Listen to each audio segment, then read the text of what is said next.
నమస్తే. ఇన్నాళ్ళు నన్ను సపోర్ట్ చేస్తూ, ఎంకరేజ్ చేస్తూ మీ ప్రేమని నాకు అందిస్తున్న ప్రతి ఒక్కరికి కృతజ్ఞతలు.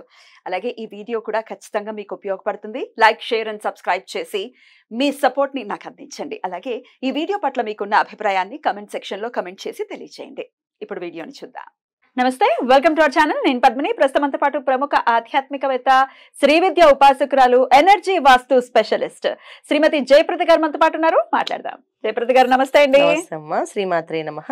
ఎలా ఉన్నారు? బాగున్నానన్నా, మీరు ఎలా ఉన్నారు? నేను బాగున్నానండి. ఇకపై రెగ్యులర్ గా మాకు సమయం ఇచ్చి వీడియోస్ ఇవ్వాల్సిందిగా మనవి. తప్పకుండా కాంబినేషన్ చాలా ఇష్టం నాకు. Thank you. ఎందుకంటే చాలా సమయస్ఫూర్తిగా అడుగుతుంటా ఏ విషయం క్వశ్చన్స్ అయినా. అలా అడిగినప్పుడు ఏమవుతుందంటే చాలా విషయాలు చెప్పాలనిపిస్తుంది. అందుకని ఖచ్చితంగా నాకు ఇంట్రెస్ట్ తప్పకుండా వస్తాను. వాగ్దేవి అనుగ్రహం ప్రతి ఒక్కరి మీద పరిపూర్ణంగా ఉండాలని మనస్ఫూర్తిగా కోరుకుంటూ మరి మొదలు పెడదామండి. తప్పకుండా. జూలై 1వ తారీఖు ఈ రోజు రాశి ఫలాలతో మీరైతే చాలా బ్యూటిఫుల్ గా, ఎందుకంటే మీరు అనాలిసిస్ లో కూడా ఉన్నారు. అంటే జాతకాలు చెప్పేయటమే కాదు, వాళ్ళ బిహేవియర్ ఎలా ఉంటుంది అనేది కొన్నేళ్ల బట్టి మీరు పరిశోధనలోనే ఉన్నారు కాబట్టి రాశి ఫలాలు కూడా డెఫినెట్ గా చాలా అక్యురసీ వస్తుంది మీరు చెప్పేటటువంటి విధానంలో.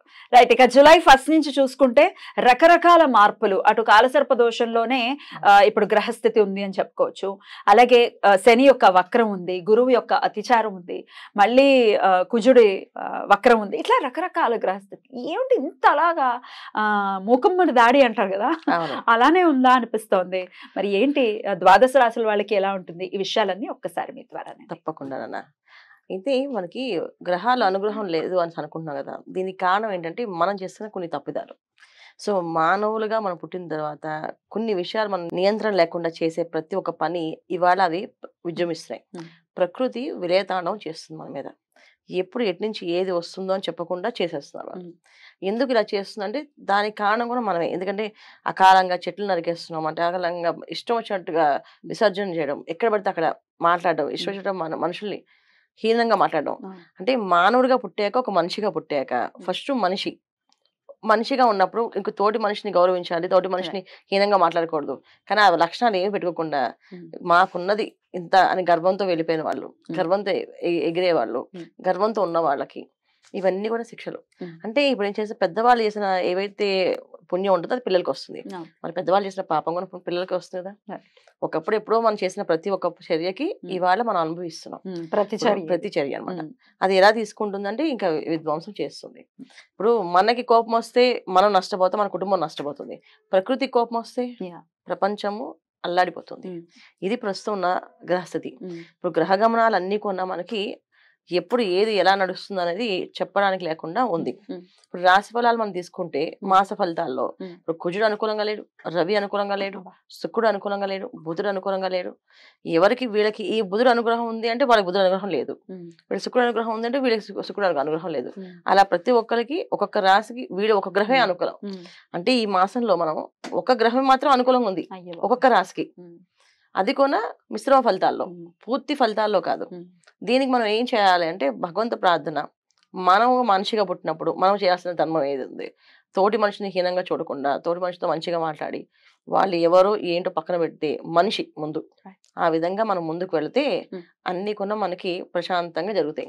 మన ఇంట్లో మనం బయటకు వెళ్ళేటప్పుడు ఖచ్చితంగా దైవారాధన, దీపారాధన చేసుకోవడం, శుభశకునాలు చూసి బయటకు వెళ్ళడం. వెళ్ళేటప్పుడు ఇంట్లో పెద్దవాళ్ళు ఎవరన్నా, అమ్మ ఉంటే అమ్మ, భార్య ఉంటే భార్యని ఎదురు రమ్మని చెప్పడం. వాళ్ళు వెళ్ళేటప్పుడు వస్తున్నప్పుడు క్షేమంగా వెళ్ళండి, లాభంగా రండి అని చెప్పి వాక్యం చాలా ముఖ్యం. ఒకప్పుడు ఇలా ఉన్న ఇప్పుడు ఈ ప్రస్తున్న కాలానికి, ఈ విషమ కాలానికి మాత్రం ఖచ్చితంగా ఇంట్లో శుభశకునాలు చూసుకొని బయలుదేరడం అనేది చాలా చాలా అవసరం. ఇది చేదస్తాల కింద కొట్టి పడేస్తే మాత్రం మనం ఇంకేం చేయలేము. పాజిటివ్ యాటిట్యూడ్ ని మనం ఖచ్చితంగా పెంపొందించుకోవాలి, పాజిటివ్ గానే ముందుకు వెళ్ళాలి.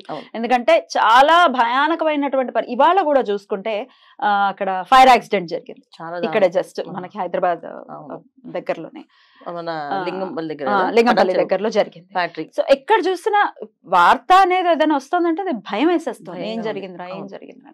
సరే, మరి గ్రహస్థితి ఇంత దారుణంగా ఉన్నప్పుడు డెఫినెట్ గా మనం మన జాగ్రత్తలు తీసుకోవాలి. దైవారాధన మస్ట్ అండ్ షుడ్ గా చేసుకోవాలి, అందులో ఎటువంటి డౌట్ లేదు. అయినప్పటికీ ఒకసారి ద్వాదశ రాశులకి విడివిడిగా ఒకసారి మాట్లాడుకుంటే పర్టికులర్ గా ఏ విషయాల్లో ఏ రాశుల వాళ్ళు జాగ్రత్త పడాలి అనేది ఒక్కసారి వివరించండి. తప్పకుండా. మరి మొదలు పెడదాం. మరి తులారాశి వారికి ఈ మాసం ఎలా ఉండబోతోందండి? తప్పకుండా తులారాశి వాళ్ళకి ఈ మాసం కాస్త అనుకూలంగానే ఉందమ్మా. ఎందుకంటే వీళ్ళకి ఎప్పుడు ఏదో ఒకటి దేవుడు కాపాడుతున్నట్టుగా వీళ్ళకి ఎప్పుడు ఏదో గ్రహం అనుకూలంగా కనిపిస్తుంటది. ఎలా సో ఎందుకు అంటే వాళ్ళ జాతకంలో ఉండే యోగమా లేదా రాశి ఒక లక్షణం ఏంటంటే లాభస్థానంలో కుజకేతువులు కలిసి ఉన్నారు. దానివల్ల ఏంటంటే కుజుడు అగ్రెసివ్ ప్లానెట్ కదా, ఏ పని రాదు కాదు అని అనడానికి ఒప్పుకోడు. ఇచ్చేయాలంతే, మంచైనా అగ్రెసివ్ ఇచ్చేయాలి అది ఇప్పుడు అయిపోవాలి అంతే అని చెప్పేసి అని. సో దానికి తులారాశి వాళ్ళకి కుజుడు ఒక్కడు చాలు అనుగ్రహం ఇచ్చేసాడు. సో దీంతో వీళ్ళు పని చేసేస్తారు. కానీ జనరల్ గా ఏంటంటే మనం కుజుడు తులకి శుక్రుడికి కుజుడికి పడదు కదా అని చూడకూడదు.